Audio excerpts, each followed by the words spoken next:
alasan dari masyarakat. Yang paling besar adalah tidak yakin akan keamanannya. Itu yang jadi masalah. Tidak yakin akan keamanannya karena sekarang hampir semua warga, hampir semua masyarakat individu memiliki handphone. Sehingga informasi-informasi negatif pun bisa masuk dan itu bisa mempengaruhi. Kemudian yang kedua, tidak yakin efektivitasnya. Orang nggak yakin baca-baca, mendengar ada video tandingan yang berisi konten-konten negatif tentang efektivitas dan efikasi vaksin. Ada yang bilang Sinovac itu efikasinya hanya 65%, sedangkan Pfizer 95%, apalagi Moderna 95%. Jadi itu yang menjadi alasan masyarakat itu tidak yakin akan efektivitas. Ada lagi yang 12% tuh takut efek sampingnya, efek samping vaksin. Kemudian ada lagi yang tidak percaya vaksin, ini 13%. Terus ada yang 8% itu menyatakan nggak yakin karena faktor kepercayaan agama. Ada yang bilang halal atau tidak halal, nggak yakin seperti itu. Nah, ini penelitian diambil dari skala garis besar tidak di wilayah Kronjo, tapi mungkin cukup mewakili, ada yang mewakili. Walaupun bisa jadi alasan-alasan yang 6 ini adalah salah satu dasar dari warga Kronjo juga yang menolak. Nah, mungkin di kalangan yang kaum milenial yang sering membaca sosial media dan lain-lain, poin nomor 1 dan 2 ini yang paling banyak menjadi alasan. Sedangkan untuk wilayah seperti Kronjo, saya yakin nomor kepercayaan agama, kemudian bahkan ada juga yang nggak percaya bahwa corona itu COVID itu nggak ada. Nah, itu yang menjadi alasan kenapa program vaksin di kita itu tidak segreget di tempat saya pribadi ya, di rumah saya tuh. Di Kota Tangerang itu berebut karena saya pengurus RW. Jadi mereka berebut banget. Bahkan mereka kesel sampai gobrak kelurahan karena nggak kebagian. Kalau di Kronjo, alhamdulillah sih nggak pernah dobrak karena nggak ada yang mau. Sedikit sekali yang. Nah, pertanyaannya saya kembalikan ke teman-teman yang ada di sini. Sekarang sudah ada vaksin dulu, vaksin kita prioritaskan untuk usia lansia ke atas. Tenaga TNI, Polri, kemudian nakes, berkembang lagi ke sininya usia di atas 18. Tapi saya nggak yakin apakah para mahasiswa yang hadir ikut webinar ini juga sudah suntik atau tidak. Camkan misalkan di dalam hati, apakah yang saya sebutkan tadi itu, apakah alasan ini ada di dalam pribadi masing-masing. Nah, sebaiknya orang-orang yang seperti kita itu menjadi pelopor. Karena bayangkan kalau teman-teman yang milenial, yang muda-muda ini juga punya pemikiran yang sama terhadap alasan-alasan ini, bisa dibayangkan orang tua kita yang mereka mungkin kepercayaan agamanya atau bilang dengar-dengar dari tetangga ini ada yang meninggal setelah vaksin, akhirnya pasti nggak mau. Nah, yang hadir di sini juga saya nggak tahu apakah memang punya alasan-alasan yang saya sebutkan yang ada di sini di layar. Nah, tugas saya menyampaikan terkait soal seperti ini. Nah, vaksin tadi sudah disampaikan, vaksin itu produk biologis yang bisa menghasilkan imunitas. Jadi kalau vaksin COVID ya kita spesifik untuk COVID, makanya untuk penyakit tertentu. Sekarang saya sering ditanya, dok, apa aman? Kok kan dibuatnya cepat banget?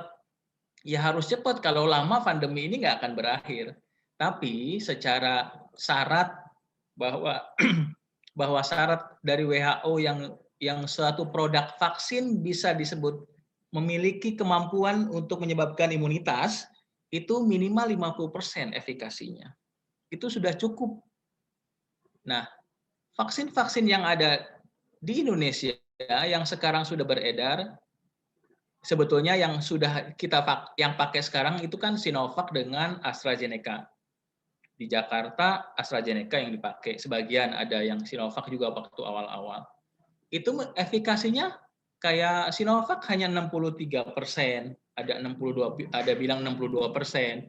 AstraZeneca juga 65%, ya sekitar itulah. Angkanya 65, 62.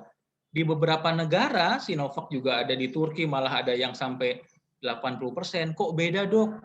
Itu yang bikin tuh yang kaum milenial tuh suka baca efikasi hanya 65%. Jadi syarat produk disebut vaksin mampu bisa disuntikan sebagai vaksin adalah 50%. Dan ini jangan dibayangkan kok beda di Indonesia dengan di mana-mana. Pasti berbeda karena waktu dan tempatnya berbeda. Contoh ya, kenapa di Sinovac di Turki misalkan tinggi. Sedangkan di Indonesia kok cuma 65%. Nah, karena waktu pelaksanaan uji klinisnya di sana mungkin dilakukan sebelum di sana wabah vaksin belum muncul. Jadi dikasih nih ada orang 100 orang, contoh ya.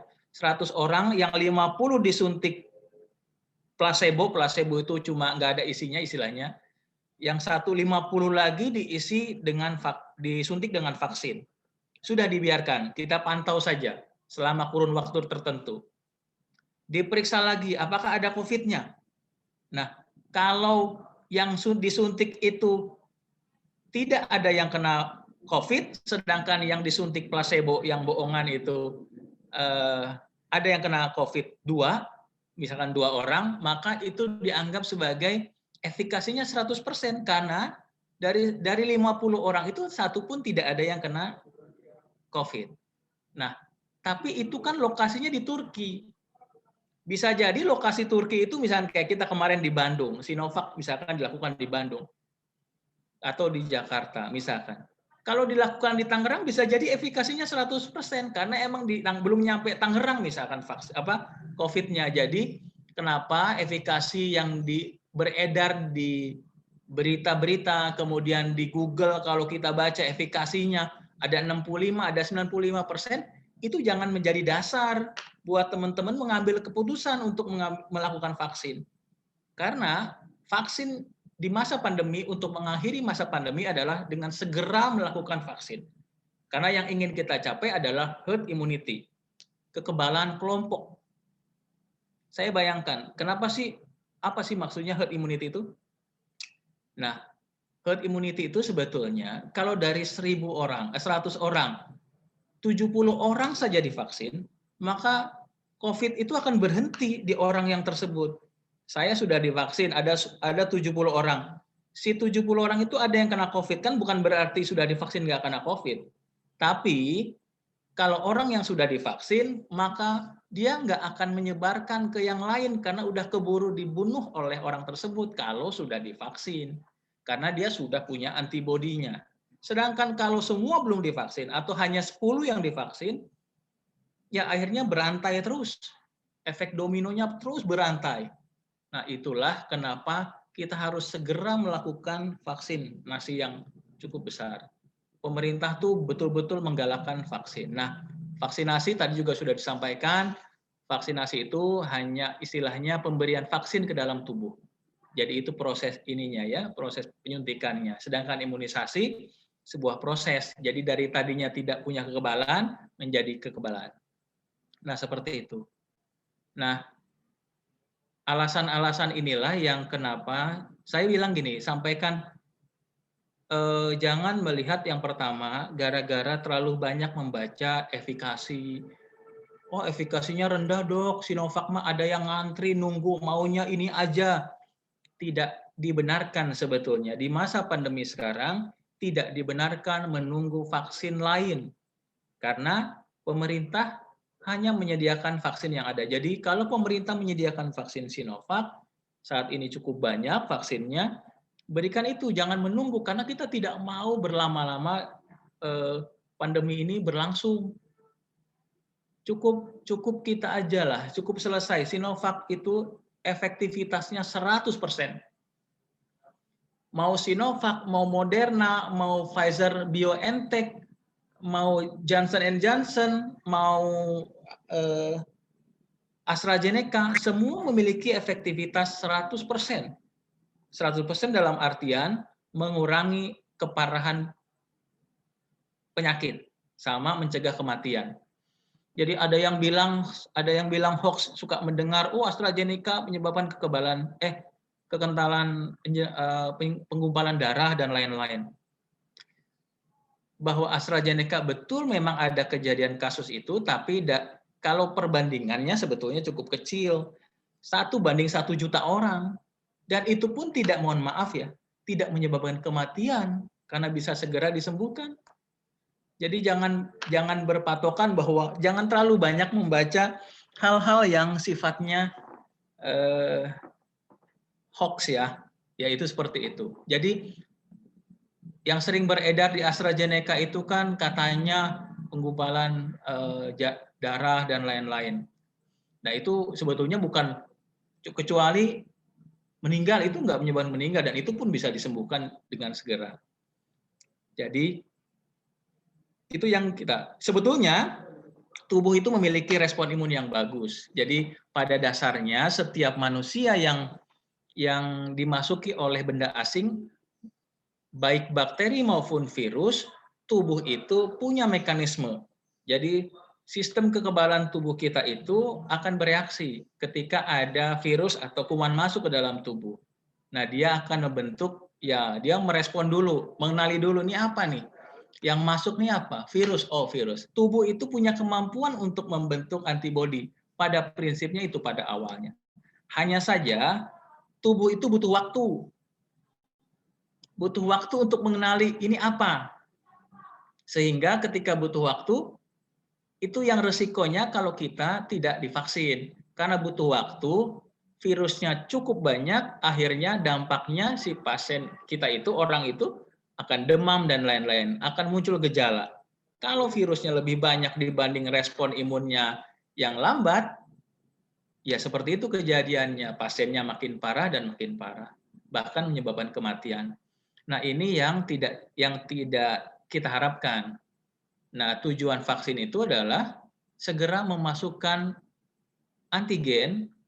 Jadi vaksin itu bisa macam-macam ya. Jadi Sinovac itu memang macam-macam cara kerjanya. Sinovac dengan Sinopharm. Sinopharm itu vaksin gotong royong. Nah, itu biasanya vaksin gotong royong itu pakai Sinopharm.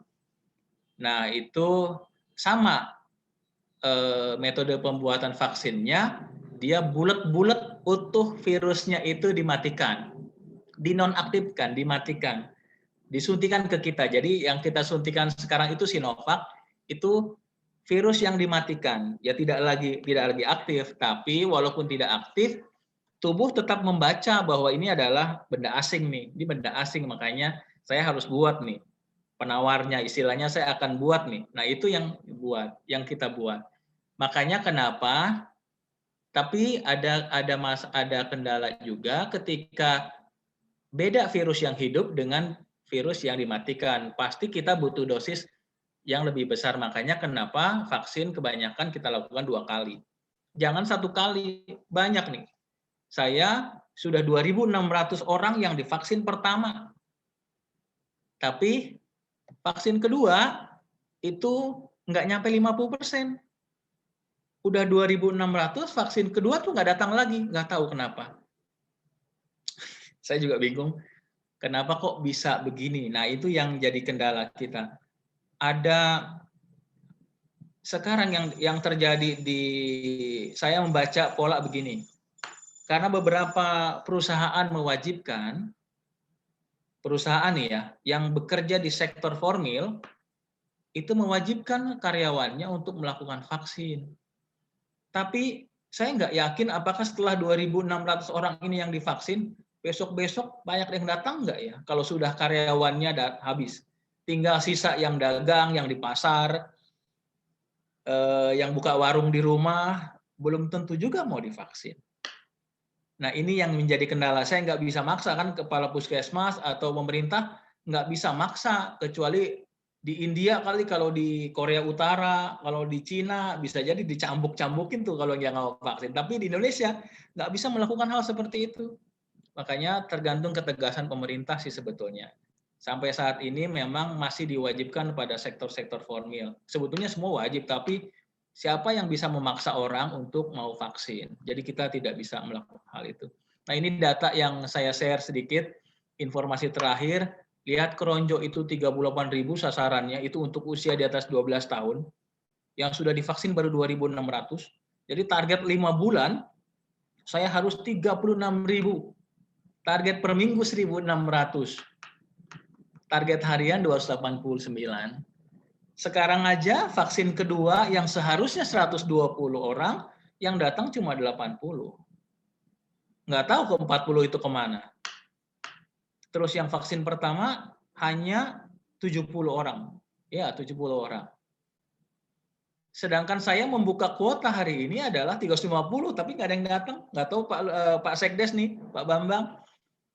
Saya membuka diri, berbagai cara saya membuka diri, saya berani mengajukan strategi untuk percepatan vaksin ini, karena percepatan vaksin ini memang kita dituntut sampai akhir tahun ini harus selesai.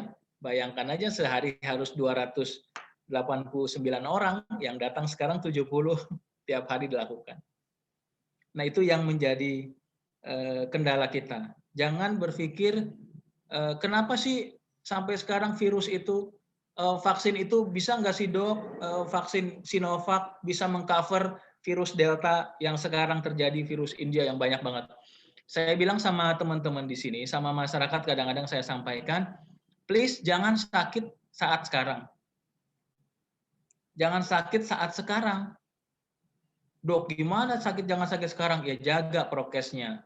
Saya bilang sama teman-teman, kalau saya punya istri di rumah, istri ya, ini berbagi sharing saja.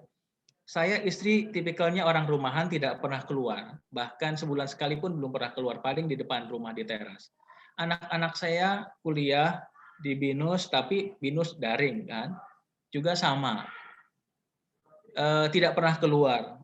Anak saya yang kedua SMA juga tidak keluar. Yang kecil juga tidak keluar. Maka pencetusnya adalah risiko paparan kena COVID cuma dari saya, karena saya setiap hari kerja. Kalau saya prokesnya ketat, keluarga saya tidak akan kena.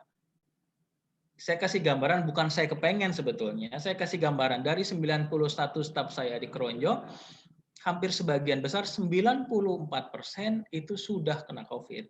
Sudah divaksin pun kena COVID, tapi alhamdulillah gejalanya cukup ringan. Tidak ada yang sampai masuk rumah sakit. Dan saya perhatikan dari 10 kematian di Keronjo, mungkin lebih sebetulnya, karena ada beberapa warga yang meninggal tapi nggak mau dibawa ke rumah sakit, nggak mau di swab juga. Sebagian besar yang meninggal itu saya perhatikan, itu sebagian besar ya, itu tidak divaksin. Dan kalau bukan kena COVID dok, habis, tapi kok masih muda-muda sesak napas, semua yang meninggal rata-rata sesak napas. Dulu-dulu nggak meninggal nggak sesak napas. Paling tipes dan lain-lain atau TBC, tapi sekarang kok meninggal rata-rata sesak napas, nggak muda, nggak tua. Tapi mereka karena menolak di swab, akhirnya kita kehilangan data. Nah itu saja kalau kita bayangkan, kalau ada yang menjawab, ada yang bertanya, nggak ada COVID mah. Tapi masa banyak kuburan aja penuh di Jakarta, bolak-balik nambah DKI. Nah itu, seperti itu yang terjadi. RSU Tangerang, rumah sakit, itu penuh semua, termasuk almarhum kakak saya pun yang kemarin meninggal minggu yang lalu, hari Jumat kemarin, meninggal juga karena COVID. Usianya sudah 65 tahun, dan itu dia kena COVID, meninggal di rumah sakit. Saya saja yang orang rumah sakit, mantan rumah sakit Tangerang, itu terlantar sekali itu di rumah sakit. Jujur, makanya please saya bilang sama anak buah saya masyarakat, jangan sakit sekarang. Caranya, ya prokesnya yang ketat. Saya membayangkan kalau teman-teman punya keluarga yang semuanya aktif, mobilitas tinggi, oke lah saya ketat. Saya bilang sama teman-teman yang di sini, yang anaknya sudah gede-gede, yang tinggal di perumahan, mungkin agak lebih tertib, agak lebih enak. Tapi yang di perkampungan, yang rumahnya depan rumah sama depan-depannya itu deket-deketan mungkin agak sulit. Nah, resikonya seperti itu kalau kita menghitung 5 anggota keluarga yang mobile itu yang SMP yang tinggal di kampung, misalkan di wilayah Kronjo nggak ada perumahan, kan jarang nih perumahan, walaupun di Udik tuh ada perumahan tapi nggak tahu laku atau enggak. Tapi yang jelas potensi paparan kena COVID itu cukup tinggi kalau dari 5 orang itu 4 orang aktif, ya 4 orang itulah punya 4 kali lipat. Kalau saya kan logikanya cuma saya doang yang beresiko membawa COVID ke rumah. Kalau sayanya prokesnya ketat, maka sekeluarga saya aman. Tapi yang hadir di sini, yang hadir webinar misalkan ketat banget, parno banget, bahkan sampai apa-apa sebentar-bentar cuci tangan. Tapi saya nggak yakin karena kebiasaan kaum milenial itu, kalau ngomong sih oke lah ya, tapi kalau pas makan, kumpul, buka masker, ngobrol, kan nggak mungkin ngobrol lagi makan nggak buka masker. Saya bilang gitu, kamu ketat, tapi anakmu yang SMP, yang SMA, yang suka kelayaban kemana-mana, dialah yang punya potensi menularkan. Jadi, kalau mau prokesnya kitanya ketat, yang hadir di sini ketat, please kasih tahu anggota keluarga yang lain, mereka juga harus melakukan hal yang sama. Makanya kurangi mobilitas. Udahlah, sampai 2 minggu, 1 bulan ini sampai kira-kira puncaknya ini berhenti, jangan keluar dulu kalau nggak penting. Tapi ngerasa penting semua masalahnya kadang-kadang anak-anak muda kan nggak mau ditahan. Nah ini manfaat vaksin tadi, saya sudah sampaikan mencegah penyakit menular ya kayak COVID sekarang. Ini manfaat vaksin pada umumnya sih sebetulnya. Jadi pada prinsipnya tujuan vaksin itu adalah mencegah penyakit menular, yang sekarang kan menular. Nah ini herd immunity. Target pemerintah Republik Indonesia itu kan 70% dari jumlah penduduk. Bayangkan 70%, 350 juta kalau tidak salah, dan harus memvaksin sebanyak sasaran vaksin itu 180 jutaan atau sampai 200 jutaan. Sedangkan kita sekarang kalau tidak salah informasi terakhir baru 40 juta di seluruh Indonesia. Jadi herd immunity tadi seperti yang saya sampaikan di awal, jadi kekebalan kelompok. Kalau 70% warga Indonesia itu sudah divaksin, akan minggat sendiri itu COVID. Karena dia nggak punya tempat dimanapun dia bercokol, dimanapun dia hinggap di orang, orang itu sudah punya vaksin. Akhirnya dia cepat dibunuh oleh oleh antibodi yang kita miliki. Beda kalau nggak divaksin, pindah lagi, udah mah prokesnya nggak bagus, dia nggak divaksin, akhirnya ya seperti tadi, menularkan terus saja, nggak berhenti-berhenti terus, sampai efek domino nyambung, terus nggak ada berhenti-berhentinya. Nah, jadi ini yang sekarang kita lakukan. Saya sampai tantangin tuh Pak Sekdes, Pak Lurah, ayo saya berani datang ke desa untuk melakukan vaksin. Nah, ini herd immunity. Nah, tadi contohnya. Jadi 70% itu sudah cukup sebetulnya. Nah, ada herd immunity alami. Apa itu alami? Ya, yang sudah kena itu, sudah pasti dia juga memiliki antibodi. Nah, itu yang alami juga kita hitung, tapi kan sulit dihitungnya. Jadi kita itu yang bisa kita hitung adalah ya vaksin doang, karena yang kadang-kadang kena kan ada yang kena yang OTG kan, orang tanpa gejala. Jadi kita nggak tahu dia nggak muncul gejala, padahal sebenarnya dia kena. Ada yang selalu bilang begini, saya mah nggak kena ya. Yang bahaya itu kan yang OTG. Ini anak-anak muda, mahasiswa yang ngerasa yang memang daya tahannya masih bagus, selalu berpikiran saya kan daya tahannya bagus, jadi insya Allah aman. Ya kita aman, tapi orang tua kita belum tentu aman. Kan kita juga bisa menyebabkan penularan terhadap orang tua.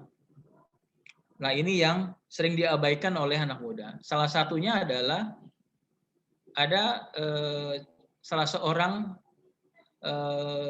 tokoh di kita juga sama, akhirnya meninggal dunia, orang Kronjo. Jadi saya duga karena dia kan pensiun, ya istilahnya udah usianya 60 sekian tahun. Yang kena itu anak SMA, anaknya, sama yang kuliah kalau nggak salah. Saya nggak tahu deh, dua-duanya kayaknya. Tapi saya bilang dia nangis tuh yang kuliah itu, nangis. Agak menyesal ya. Apakah dia punya pertanyaan dalam diri, dia tanya ke saya, "Dok, apa ayah saya kena dari saya?" Mungkin, atau bisa juga memang kena sendiri. Tapi ditanya, "Apa ayahnya suka ini?" "Ayah saya orangnya di rumah aja, Dok." "Lah, Masnya gimana?" "Saya yang sering keluar dan adik saya yang SMA yang keluar." Akhirnya yang terjadi, orang tuanya akhirnya meninggal dan kena karena dia punya komorbid, kencing manis dan lain-lain. Nah, itu yang kita ingin hindari. Nah, herd immunity alami itu yang sudah kena tapi dia antibodinya kan sudah pasti terbentuk. Kalau yang buatan ya dengan cara divaksin. Seperti itu. Nah, ini tetap banyak orang awal-awal vaksin, awal-awal Februari, beberapa saya suka pengen ketawa juga sih sebetulnya. Orang kalau yang sudah divaksin itu pada awalnya ngerasa, alhamdulillah nih udah divaksin dong, masker dilepas, ngomong ngerasa udah pede, udah mantep banget. Dilalah jebret bulan kemarin Juni Juli semua babat habis, kena semua, kena juga, bergejala juga, baru dia mikir. Padahal kan sudah disampaikan oleh pemerintah.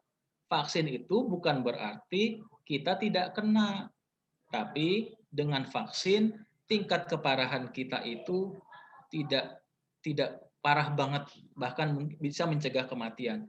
Jadi jangan dibayangkan kalau sudah vaksin bebas, ya enggak lah. Cuma ketika vaksin sudah antibodinya sudah ada di dalam tubuh, ketika ada virus lagi yang sama, maka waktu yang dibutuhkan oleh tubuh untuk mengenali virus itu kan sudah kenal dia.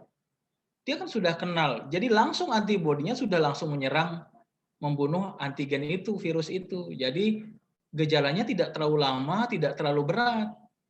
Nah, berbeda orang yang tidak divaksin yang tadi saya sampaikan, otomatis tubuh butuh waktu betul dan lama. Iya, kalau antibodinya keburu kebentuk, kalau keburu cepat, mohon maaf ya, keburu meninggalnya, kan itu yang kita khawatirkan. Makanya vaksin tidak mencegah bahwa kita tidak terkena COVID. Tetap 5M harus kita jaga. Nah, yang paling penting tuh sebetulnya yang 5 ini harus dijaga. Kalau teman-teman keluarganya silahkan dalam hatinya dicamkan, iya juga ya, saya ketat, anak adik saya, kakak saya, nggak menjaga yang 5 ini ya susah juga. Ya siap-siap saja kena. Itu yang saya ingin sampaikan. Terus, nah tadi ini, kita udah capek nih. Kita sebetulnya dulu waktu awal-awal, ya ini bukan curhat sebetulnya, nakes itu kan nggak WFH. Yang lain mah WFH, orang-orang kantor pegawai negeri yang lain WFH, bahkan tapi digaji tetap, kita dokter tetap jalan, terus masyarakatnya cuek-cuek aja, masker enggak di pasar ini. Kadang-kadang lah capek sendiri ya, kita mah capek, swab mulu kerjaannya, nyari orang kalau ada yang kena satu, kita harus mencari 15 sampai 30 orang untuk di tracing. Sedangkan yang itunya isoman nggak mau, jaga jarak tetap aja kelayapan, suruh isoman di rumah. Jadi capek sendiri sebetulnya. Tapi makanya itu yang menjadi alasan kenapa pemerintah memaksakan kita untuk segera vaksin ini secepat mungkin diperbanyak, dipercepat. Karena kalau ngandelin kesadaran masyarakat, aduh ampun-ampunan, kita memang sulit. Nah ini. Nah padahal kita sudah capek. Kita sudah capek betul. Saya juga udah kesel pakai masker. Saya mau jalan-jalan, kita nggak bisa jalan-jalan kemana-mana. Bolak-balik rencana tur keluar kota nggak jadi, keluar negeri nggak bisa. Nah kayak gini sekarang. Capek sendiri, ekonomi hancur. Semua saya kira orang tuanya yang gajinya tadinya yang pegawai negeri juga tunjangannya dikurangi. Semuanya sama, mengalami hal yang sama. Dagang turun, pabrik juga. Nah, cuma itu doang sih sebetulnya dampak ekonomi sosial yang capek. Anak-anak kita juga, anak saya juga kesel banget pengen sekolah. tapi udah tahu kesel, bapak ibunya tetap aja yang nggak tertib mah, nggak jaga prokes. Kapan pandemi ini akan berakhir akan sulit. Makanya segera yang hadir di sini sebetulnya harus jadi pelopor. Kalau yang hadir di webinar ini juga tidak memiliki kesadaran seperti yang saya sampaikan, vaksin itu penting, maka jangan berharap orang tua kita itu juga mau vaksin. Jadi coba kalau yang di sini, yang hadir di sini, apakah sudah vaksin semua? Belum tentu. Nah, ini efikasi yang tadi saya sampaikan. Efikasi jangan menjadi alasan teman-teman terlalu banyak membaca, mendengarkan Google, membaca media-media yang menyampaikan efikasi vaksin ini banding-bandingkan itu tidak boleh. Jadi jangan pernah membandingkan efikasi, karena tadi yang saya sampaikan lokasi dan waktunya itu berbeda. Di Turki, di Amerika vaksinnya 95%. Tapi di negara lain Pfizer nggak sampai 95%, ada yang cuma 65%. Karena waktu di Amerika mungkin Pfizer itu melakukan uji klinisnya memang di sana belum ada, karena kan uji klinis itu kan akhir tahun, dari 2019 akhir kan sudah mulai dicoba. Bisa jadi Amerika itu memang waktu uji vaksin coba ke masyarakat memang belum ada COVID-nya di sana, jadi dianggapnya nggak kena semua. Nah, seperti itu. Jadi jangan pernah membandingkan efikasi. Kalau efektivitas hampir semua, baik Moderna, Pfizer, AstraZeneca, ini vaksin yang udah ada di Indonesia, Sputnik 5, AstraZeneca dari Inggris. Banyak nih, ada beberapa teman saya yang kerja di kantoran di Jakarta menunggu ini nih, menunggu Pfizer, BioNTech sama Moderna. Karena ini produk Amerika ya. Kalau Pfizer dan Moderna itu produk Amerika, Sinovac dan Sinopharm itu produksi Cina, dari Cina istilahnya. Sputnik, Johnson and AstraZeneca Inggris. Jadi memang berbeda. Ini berbeda cara pembuatannya aja. Kalau nanti tanya jawab boleh. Kalau Sinovac tadi saya sampaikan dari utuh virusnya yang kayak tadi rambutan. Jadi yang berbahaya itu sebetulnya protein yang rambutannya itu, bulunya itu. Nah, itu protein spike namanya, spike protein. Itu yang mudah sekali menular. Itu yang mudah sekali masuk ke dalam tubuh manusia, artinya itulah yang mempermudah percepatan dia masuk ke dalam tubuh. Jadi spike proteinnya. Nah, kalau Sinovac, Sinopharm, bulat-bulatnya tuh badannya sama bulu-bulunya. Kayak kita bayangkan kemarin COVID itu kayak rambutan, ya kayak gitu. Jadi dia itu dimatikan. Beda dengan Pfizer. Pfizer dengan Moderna itu cuma tadinya itu, bulunya itu yang diambil. Senjatanya itu yang diambil dan itu dimasukkan ke dalam tubuh, tapi apa berbahaya, Dok? Ada yang pertanyaan, Dok, itu kan berbahaya. Oh, enggak berbahaya. Karena yang dimasukkan itu instruksinya. Jadi blueprint-nya lah. Kalau hebatnya orang peneliti virus tuh dia bisa mengambil blueprint-nya, perintahnya saja. Terus ibarat kata ada orang bilang ya senjata tanpa tuan. Jadi badannya kan nggak ada, senjatanya aja. Jadi itu yang kita masukkan sehingga tubuh merespon dengan cara membuat blueprint-nya. Sedangkan AstraZeneca sama, bulunya itu yang diambil, rambut-rambutnya itu, tapi dia tempelkan ke virus yang adenovirus, virus flu biasa. Virus flu biasa yang sudah layak, sudah beredar dari zaman dulu, yang sudah tidak berbahaya, ditempelkan di situ, dimasukkan ke dalam tubuh kita. Nah, itu jadi vaksin. Jadi berbeda, jadi istilahnya viral vector, dia pakai vektor, tapi virus yang tidak lagi berbahaya. Cuma diambil, ditempel saja, itunya ditempel. Luar biasa ya, aneh, teknologi sekarang tuh luar biasa. Jadi AstraZeneca seperti itu. Saya kira, nah ini vaksin, disuntikin 2 kali. Kenapa, Dok, harus 2 kali? Ya memang pertama tadi yang saya sampaikan di awal, bahwa vaksin pertama hanya bisa efikasinya hanya rendah. Sinovac yang kita suntikan saat ini, penelitiannya pada saat suntikan pertama hanya 13% bisa mengcover punya kemampuan daya imunitasnya. Efikasinya hanya 13%. Padahal harusnya sebagai syarat vaksin harus di atas 50, tapi setelah disuntikan kedua selang waktu 28 hari langsung efikasinya berubah menjadi 65% ke atas. Nah, ini kenapa tidak boleh ada skip, tidak boleh ada dihilangkan. Ada juga yang trauma setelah disuntik, katanya badannya pegel-pegel, akhirnya yang kedua nggak mau. Saya kira itu saja yang saya sampaikan. Ini tadi sudah. Nanti boleh tanya jawab aja. Saya kira saya kembalikan waktunya ke moderator. Terima kasih Mbak Makfiroh. Kurang lebihnya mohon maaf. Assalamualaikum warahmatullahi wabarakatuh. Waalaikumsalam warahmatullahi wabarakatuh. Baik, terima kasih. Warahmatullahi wabarakatuh. Baik, terima kasih Pak Dr. Udin Suprayogi. Baik teman-teman, apakah masih ada teman-teman di depan layar? Semangat teman-teman. Masih ada dong Kak. Semangat Kak. Semangat ya. Oke. Nah, rekan-rekan, sekarang sesi tanya jawab ya. Baik, dipersilahkan untuk yang ingin bertanya terkait yang belum jelas atau belum dipahami. Saya persilahkan untuk 3 penanya. Dipersilahkan untuk penanya pertama. Boleh? Halo Kak, cek. Ya. Disebutkan nama lengkap. Baik Kak.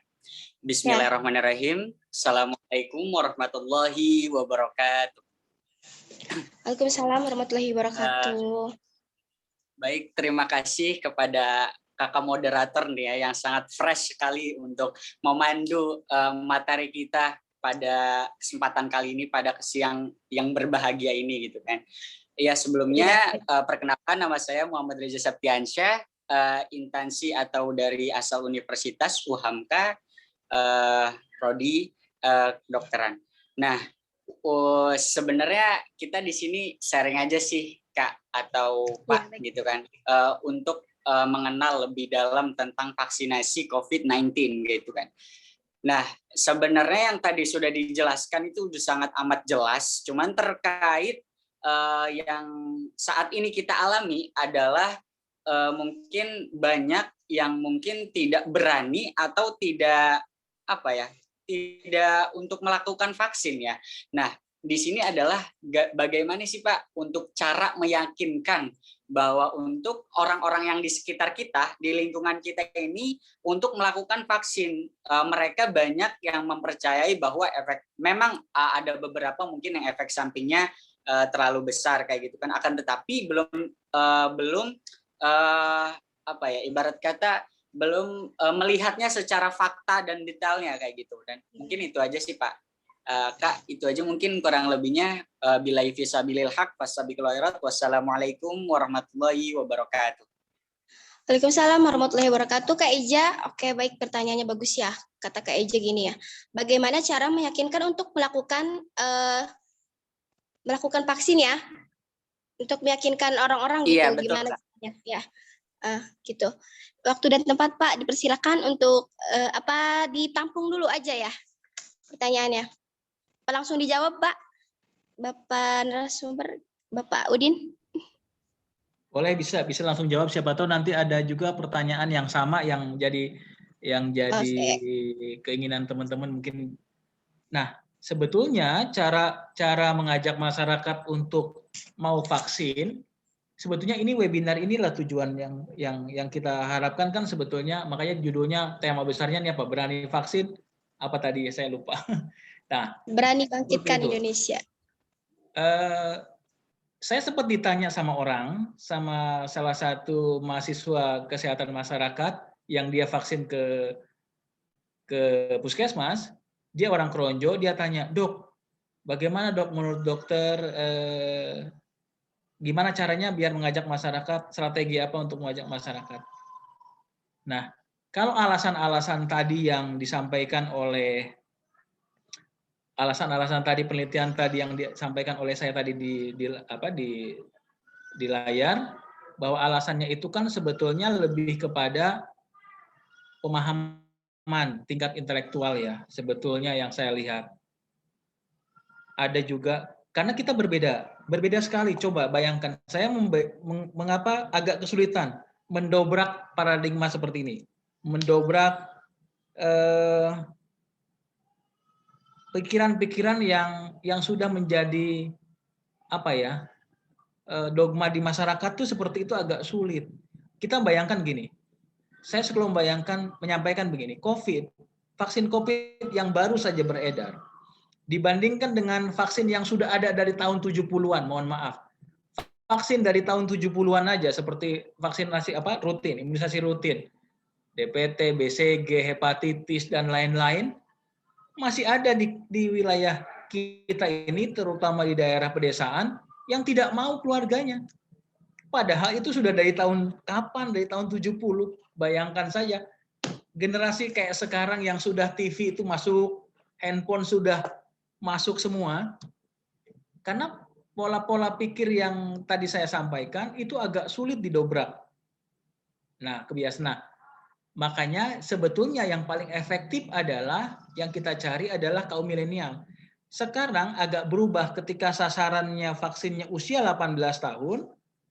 Kebanyakan mereka setelah divaksin, mereka bawa tuh emaknya, bapak ibunya dia bawa. Dulu waktu saya kita awal untuk lansia, sama sekali hanya 28 orang yang mau divaksin. Bayangkan saja. Tapi ketika kita buka usia 18 tahun ke atas, karena mereka yang muda-muda ini divaksin, yang 23, 25, mereka akhirnya, saya bawa emak saya lah, bawa bapak saya lah. Dia bawa karena dia sudah divaksin dan tidak terjadi apa-apa. Makanya sebetulnya ini penting ketika bergeser ke usia-usia muda. Saya sampai sekarang tokoh masyarakat sih sebetulnya. Tokoh masyarakat itu yang penting. Ya mohon maaf ya saya sampaikan, ada juga sampai saat ini aparat desa yang tidak mau divaksin. Pak Bambang mungkin ketawa aja kali ya. Karena dari 10 desa di wilayah Kronjo, setahu saya hanya 5 kepala desa yang mau vaksin, selebihnya 5 mohon maaf. Gelap kalau kata orang ini. Nah, orang-orang yang istilahnya yang seharusnya menjadi pelopor, tokoh masyarakat yang harusnya menjadi pelopor, itu saja tidak sama sekali memberikan contoh. Nah, saya berharap nih teman-teman yang hadir di sini, tadi sudah tahu jangan terlalu baca efikasi, jangan terlalu baca kayak gitu-gitu. Kita butuh segera pandemi ini berakhir, lakukan tujuan kita itu, herd immunity harus segera kita capai. Jadi jelaskan ke masyarakat bahwa jangan ngandelin nunggu apa-apa, nunggu ini, nunggu Pfizer, nunggu Moderna. Kalau pemerintah mau beli, kalau nggak beli, ya seperti itu. Nah, tugas kita yang muda. Saya sendiri sampai saya sampaikan di beberapa pertemuan, vaksin Pak, para ustadz, ulama, ya karena mereka juga agak keberatan. Karena mereka yakin bahwa ini akan berakhir, pada intinya akan berakhir, susah paradigma seperti itu sulit dirubah. Tapi tidak menutup kemungkinan sih sebetulnya bisa, asal digerakkan oleh anak-anaknya ini, yang kaum milenial ini. Kalau yang di kaum milenial ini mau bapaknya, emaknya dijelaskan, Pak, Bu, ini bagus loh. Saya tanya misalkan sama Reza ya, mahasiswa kedokteran nih ya. Misalkan bapak ibunya, apakah sudah divaksin? Kalau divaksin, kalau kita terlalu kolot ibu kita, kalau dijelaskan sama sama anak-anaknya, insya Allah mereka mau. Mereka itu menjadi penyampai loh. Ketika ada ibu kita itu jadi divaksin dan tidak apa-apa, mereka akhirnya sampai, saya juga udah divaksin, bagus, gitu. Nah ini tugas kita bersama. Jadi COVID itu tidak bisa diselesaikan oleh dokter, memang harus kita semua yang bergerak. Saya kira itu alasan-alasan tadi yang sulit keyakinan, padahal sudah jelas-jelas MUI sudah bilang tetap aja ada yang bilang nggak mau, ada yang bilang ntar juga sembuh sendiri. Ya seperti itu. Kita nggak bisa maksa sih, seperti itu ya. Tapi strategi saya sekarang yang kita lakukan adalah ke desa-desa, kita jemput bola. Seperti itu. Mungkin itu aja Mbak Malviro. Baik, Kak Eja, apakah sudah paham apa yang dijelaskan Sudah, oleh cuman boleh menanggapi lagi nggak Kak? Punten, boleh menanggapi lagi nggak Kak? Ya, silakan Kak Eja. Iya, jadi mantap ya Pak untuk jawaban atau mungkin pemasukan alasan-alasan yang mungkin dari orang kampungnya gitu kan Pak, warga-warga sekitar gitu kan di lingkungan kita gitu. Nah, cuman yang di sini yang diyakinkan mungkin apakah mungkin keyakinan mereka itu di vaksin ini apa mungkin cenderungnya di efek samping atau mungkin kurang pemberanian atau kurang keyakinan saja Pak. Soalnya banyak banget pegawai nih kayak misal karyawan-karyawan itu yang sebenarnya banyak yang mengira kalau vaksin itu nanti kita demam, nanti kita pusing, nanti kita mual, nanti kita batuk-batuk segala macam. Nah, itu sebenarnya emang dari vaksinnya tersendiri mempunyai efek samping yang sangat berat seperti mungkin vaksin yang AZ mungkin ya Pak yang mungkin standarnya di atas untuk umur 30 tahun kayak gitu. Mungkin gimana tuh Pak untuk tanggapan kayak gitu? Ya, efek samping yang disampaikan hampir semua vaksin yang sudah diresmikan oleh WHO tetap memiliki efek samping. Efek sampingnya itu kan yang paling banyak, efek samping itu kan sesuatu yang bisa kita prediksi. Rata-rata demam, kemudian pegel-pegel kalau Sinovac, nyeri kepala, ada yang ngantuk kan, ada yang bawaannya lapar. Nah, hal-hal seperti itu sebetulnya hanya sifatnya sementara dan itu sifatnya individual. Sifatnya individual, tidak semua orang akan mengalami hal yang sama. Ada juga yang mengalami cuma mual aja, ada yang mengalami cuma pegel doang, ada yang nggak ada keluhan sama sekali. Nah, itu yang mesti disampaikan oleh teman-teman yang hadir di sini bahwa efek samping itu sifatnya hanya bersifat individual dan tidak berbahaya. Nah, seperti AstraZeneca yang disampaikan tadi Mas Reza, AstraZeneca itu disampaikan bahkan ID mengeluarkan statement di atas 30 tahun. Diberikan 30 tahun. Bahkan kalau di Amerika sendiri sebetulnya di atas 40 tahun karena penelitian yang dia lakukan adalah pada usia di atas 70 tahun, 60 tahun ke atas.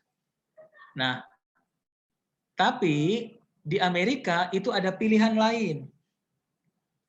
Ada pilihan lain, makanya tetap menggunakan prosedural. ID itu sebatas menyampaikan, tapi tetap penelitian itu kan terus berkembang. Ini yang jadi pertanyaan, kenapa sih dok dulu diberikan usia 60, sekarang AstraZeneca kok juga bisa diberikan di usia 18, padahal usianya 30, karena berkembang. Karena penelitiannya itu yang dilakukan oleh perusahaan yang melakukan pengembangan farmasi, terus melakukan uji klinis terus. Karena yang waktu awal-awal yang kita targetkan adalah lansia, maka penelitiannya kita fokuskan ke lansia. Jadi efikasinya kita mulai. Nah, karena ini sudah berjalan dan cukup efikasinya pada usia lansia, dia terus berkembang, dia uji lagi, uji klinisnya dia lakukan pada usia muda. Jadi berkembang, dia turun terus karena cukup bagus. Ternyata bagus juga, akhirnya diperbolehkan satu vaksin itu usianya sekian. Nah, terus berkembang seperti itu. Jadi kalau kita bersikap bagaimana menghadapi itu, tetap mengikuti apa yang menjadi standar Kementerian Kesehatan. Jadi kalau AstraZeneca sekarang diperbolehkan pada usia 18 ke atas, walaupun ada jurnal atau apapun informasi yang mengatakan bahwa AstraZeneca diberikan pada usia 30 tahun, bahkan ada juga yang nggak boleh diberikan di bawah 40. Tapi tetap sekarang kita lakukan karena efek samping yang tadi disampaikan oleh Mas Reza, kejadiannya itu bahkan disinyalir hanya 1 banding 1 juta.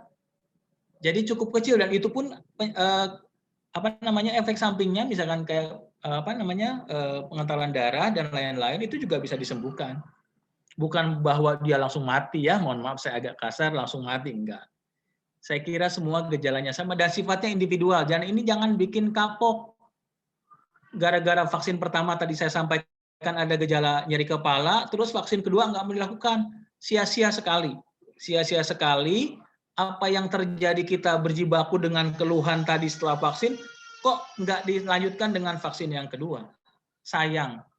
Jadi biasanya vaksin kedua itu insya Allah tidak lagi berdampak. Itu respon biasa, respon imun, respon tubuh pada saat ada benda asing, yaitu seperti itu, demam, kadang-kadang nyeri kepala dan lain. Tapi biasanya juga sembuh dalam hitungan hari, sehari 2 hari, selebihnya enggak.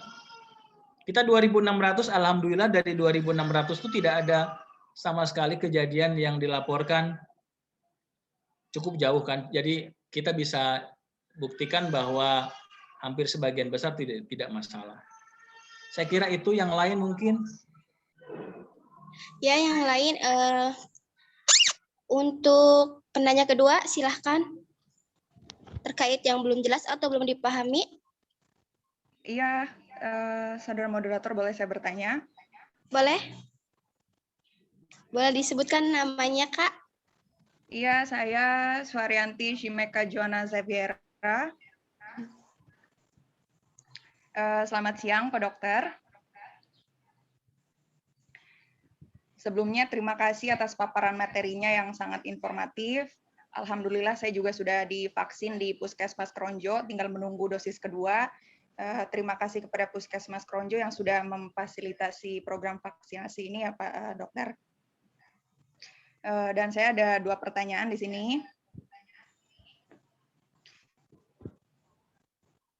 Yang pertama, untuk vaksin COVID sendiri, khususnya Sinovac, berapa lama vaksin Sinovac mampu memproteksi tubuh kita? Apakah ini cukup sekali seumur hidup atau setelah beberapa waktu harus vaksin kembali? Dan untuk pertanyaan yang kedua, apa yang akan terjadi jika tubuh kita menerima vaksin dengan jenis yang berbeda? Contohnya begini, Dok. Saya sudah vaksin Sinovac, sudah 2 kali, tapi memang seperti yang beredar saat ini, bahwa beberapa negara memang belum mengakui penggunaan vaksin Sinovac. Dan saat ini syarat vaksinasi sudah menjadi syarat untuk melakukan perjalanan khususnya internasional. Nah, saya cukup dilema mengenai hal ini.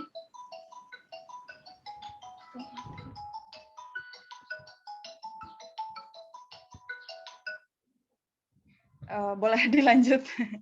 Ya. Ya. Oh iya, Suara Kak. saya masih terdengar? Ya, terdengar, Kak. Maaf, Kak. Pertanyaan pertama boleh diulang lagi, Kak? Oh ya, pertanyaan yang pertama.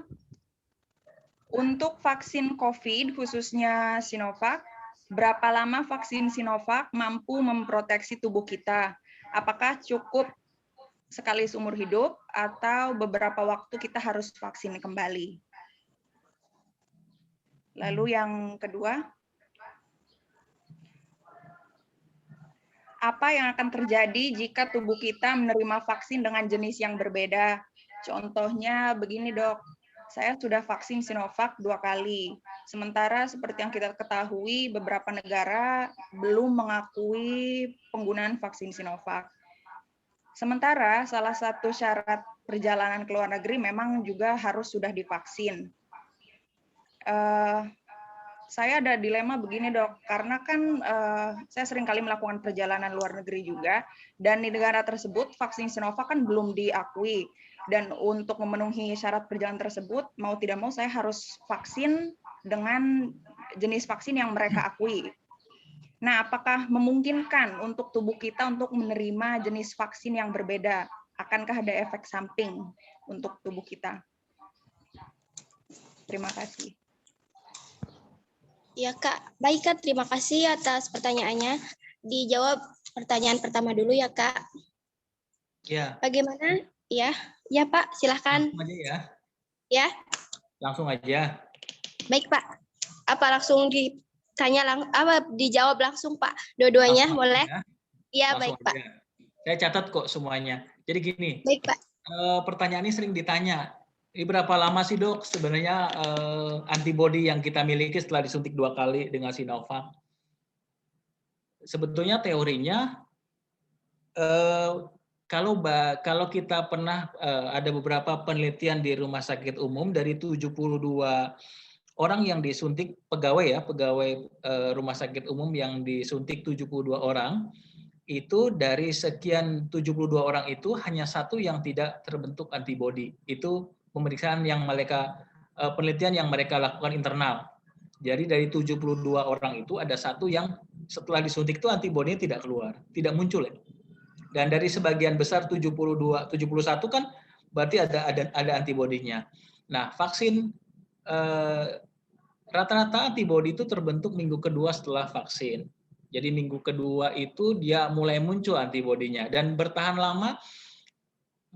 lama di puncak yang stabil yang untuk cukup mewakili daya tahan tubuh terhadap COVID itu bisa ada yang bilang 12 minggu bahkan sampai 6 bulan sampai 8 bulan. Jadi kemampuan proteksinya sendiri antara seperti itu, minimal 12 minggu, 3 bulan bahkan sampai kalau ini yang antibodi yang alami ya, yang orang kena COVID, makanya kenapa dulu penyintas tuh orang yang sudah kena COVID, kemudian sembuh, itu ada kapan divaksin lagi? Biasanya setelah 3 bulan setelah sembuh. Karena memang antibodinya itu turun, antibodi yang ada dia kena itu dia akan turun di minggu ke-12. Nah, kenapa sampai sekarang pun ada sebagian kita yang melakukan nanti aja Bu, kalau mau divaksin setelah 3 bulan. Walaupun ada penelitian lagi yang terbaru boleh langsung divaksin. Jadi bisa memproteksi selama 6-8 bulan. Itu jangka yang paling ini. Nah, apakah perlu lagi disuntik dok? Sampai saat ini memang Kementerian Kesehatan belum menginstruksikan. Dok, kalau gitu 6 bulan terus, 8 bulan itu kita bisa kena lagi dong kalau seandainya kalau pandeminya nggak berakhir, ya kita itu kan berharap pandemi ini berakhir. Semua dilakukan, kita nguber harus segera herd immunity kita capai. Sehingga virusnya nggak ada tempat di tubuh setiap orang.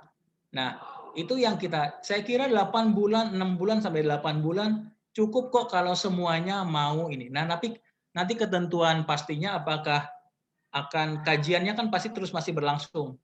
Penelitian itu uji klinis sama penelitian terus akan berkembang.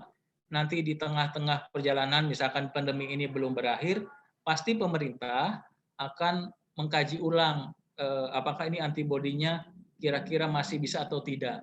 Nah, bisa jadi ada booster gitu, ada ulangan. Tapi sampai saat ini memang belum terjadi. Nah, untuk pertanyaan yang kedua, bagaimana dok kalau sudah divaksin yang pertama dengan Sinovac 2 kali lengkap ya, kemudian pindah ke negara lain, di tempat lain itu nggak cocok, harus Pfizer atau harus Moderna. Karena setiap pengembangan penelitian itu tidak ada satupun perusahaan yang melakukan penelitian itu. Mereka tidak pernah membandingkan uji klinis setelah 2 kali, misalkan orang Pfizer nih, perusahaan Pfizer. Mereka melakukan penelitian Pfizer dengan Sinovac atau Sinovac dengan Sinovac, kemudian pabrik Sinovac nih bikin penelitian pengembangan dengan dicampur tahap ketiganya, tahap suntik ketiganya dengan merek yang lain. Tidak, mereka tidak melakukan itu. Belum sampai melakukan itu. Nah, jadi saran saya sih memang kita tetap menunggu ketentuan dari Kementerian Kesehatan. Belum ya, sampai saat ini belum ada, walaupun sempat beredar bahwa kayak tenaga kesehatan nih kayak kita, kan rencana ada booster lagi, ada suntikan yang ketiga, yang katanya informasinya Moderna atau apa, tapi saya belum tahu. Sampai sekarang belum tahu apakah suntikan untuk tenaga kesehatan itu dengan yang sama setelah 6 bulan ya. Kita disuntik lagi setengah 6 bulan, karena kita bulan Februari rencananya Agustus, tapi sampai saat ini vaksinnya saya belum tahu. Vaksin apa yang akan diberikan. Saya kira itu Mbak Suharyanti Simeka ya. Mudah-mudahan cukup bisa menjawab. Iya dok, terima kasih. Sudah sangat jelas sekali. Baik dok, terima kasih atas jawabannya. Langsung saja penanya ketiga dipersilahkan.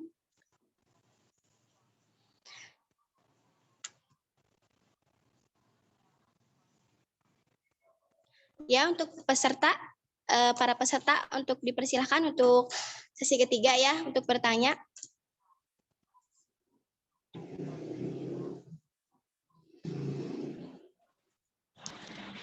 Iya, Assalamualaikum moderator, Assalamualaikum semuanya. Waalaikumsalam warahmatullahi wabarakatuh. Boleh Kak, dipersilahkan Iya. menyebut nama ya Kak, diperkenalkan. Ya, perkenalkan moderator, nama saya Nur Anissa.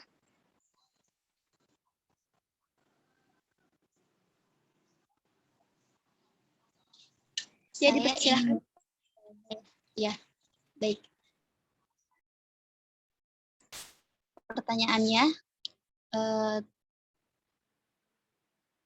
yang tadi sudah dijelaskan oleh dokter, yang katanya kalau misalnya orang yang terkonfirmasi COVID itu nanti divaksinnya setelah 3 bulan kemudian. Kemudian ada juga beberapa yang tadi sudah dijelaskan oleh dokter, ada beberapa yang setelah kena COVID boleh langsung divaksin. Nah, apakah sudah ada penelitian yang sudah jelas untuk vaksinasi yang langsung? Kemudian apakah ada efeknya ketika ketika terkena konfirmasi COVID-19 langsung vaksin itu, apakah ada gejala yang muncul setelah vaksinasi, kayak misalnya ada kejadian apa gitu misalnya?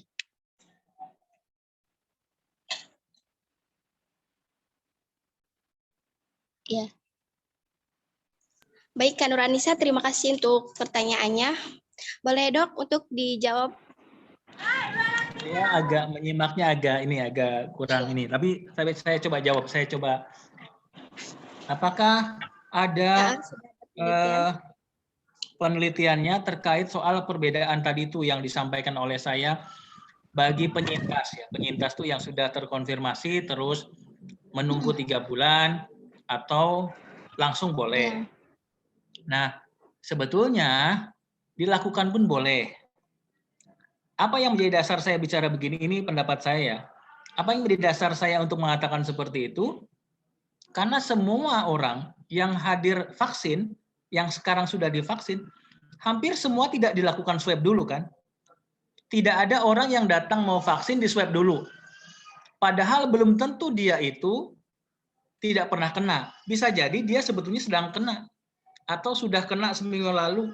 Tapi karena kita tidak pernah melakukan swab, kita kan sekarang siapapun yang tidak ada gejala, tidak ada keluhan apa-apa, kan ada screeningnya, kita vaksin. Nah, bagaimana dengan OTG? OTG secara teori kan dia terkonfirmasi sebetulnya. Tapi divaksin juga sama kita karena kita tidak melakukan swab. Jadi pada prinsipnya tidak ada masalah.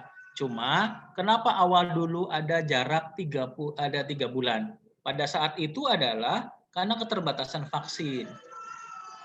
Karena kita beranggapan begini, bagi orang yang sudah kena, maka dia akan memiliki antibodi alamiah yang dia sudah ada antibodinya, paling tidak itu bisa cukup untuk mengcover selama 3 bulan. Sedangkan yang lain yang tidak pernah kena, ini yang bahaya. Nah, kenapa waktu itu kita tetap insya Allah yang sudah kena kan dia punya antibodinya karena dia sudah kena dan dia sembuh, berarti antibodinya dia sudah ada. Nah, itulah kenapa dasar kita menunggu 3 bulan karena pada saat itu kan kondisi vaksin kita kan belum tersedia secara banyak. Nah, jadi kita lebih memprioritaskan orang yang memang belum kena.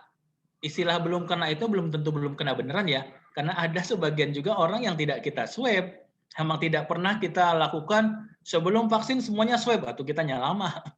Jadi dan belum tentu mereka juga negatif. Nah, itu itu menjawab apakah yang sudah kena kemudian mau vaksin langsung boleh.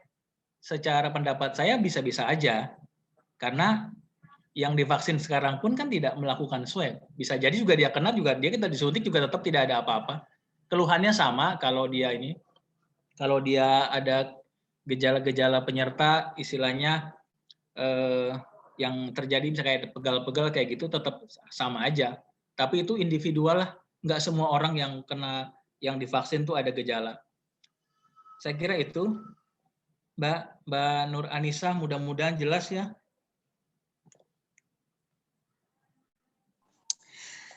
Baik, Kak Nur Anissa, apakah sudah jelas terkait penjelasan dari dokter? Sudah jelas. Terima kasih moderator. Terima kasih dokter atas penjelasannya. Sama-sama, Mbak. Baik, terima kasih Pak Dokter atas penjelasannya.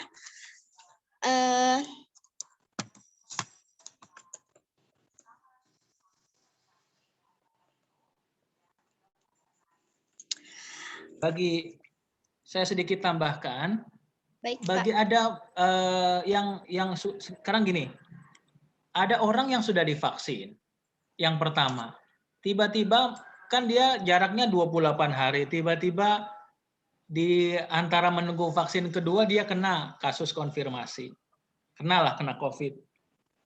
Apakah vaksin keduanya tetap dilanjutkan? Nanti setelah dia sembuh kita lanjutkan vaksin kedua. Tapi jangan kurang, kalau sekarang kita berharap jangan kurang dari 28 hari. Dulu kan awal-awal 14 hari, tapi sekarang kita 28 hari. Jadi seperti itu. Terus jangan kapok, jangan takut.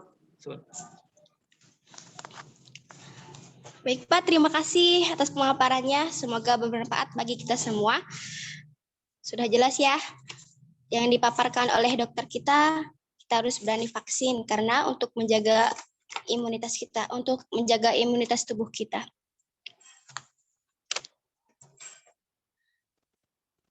Adapun kesimpulannya yaitu kita harus berani vaksin, jangan takut vaksin karena vaksin produk biologis yang dapat menghasilkan imunitas spesifik untuk penyakit tertentu dan untuk meningkatkan kekebalan tubuh seseorang secara aktif terhadap suatu antigen virus dan kuman.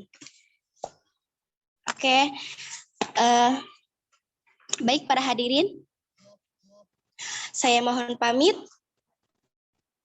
Baiklah, saya Magfiro, saya tutup dengan wassalamualaikum warahmatullahi wabarakatuh. Saya kembalikan kepada MC. Waalaikumsalam warahmatullahi wabarakatuh.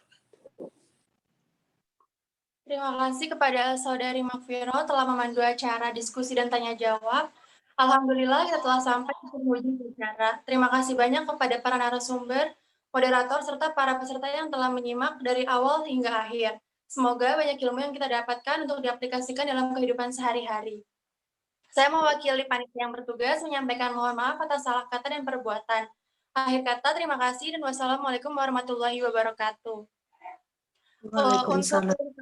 Waalaikumsalam warahmatullahi wabarakatuh. Terima kasih, Kak. Sama-sama. Untuk link absen harap segera diisi ya. Sertifikatnya otomatis akan terkirim jika mengisi link absen. Baik, Kakak. Memberikan pertanyaannya kepada Imam Manajemen. Terima kasih, Dok, atas pencerahannya, Dok.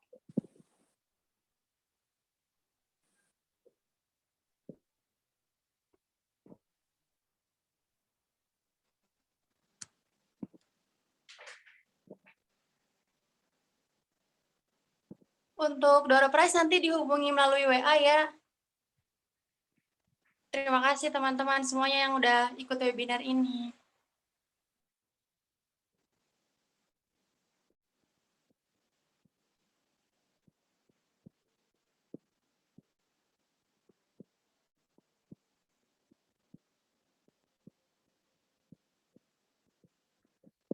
Oke. Terima kasih teman-teman mahasiswa KKM. Selamat ya, sukses acaranya. Mudah-mudahan ilmunya bermanfaat. Bu, Ya, Bu. alhamdulillah. Alhamdulillah. Terima kasih, Bu. Live ya. Iya, Bu.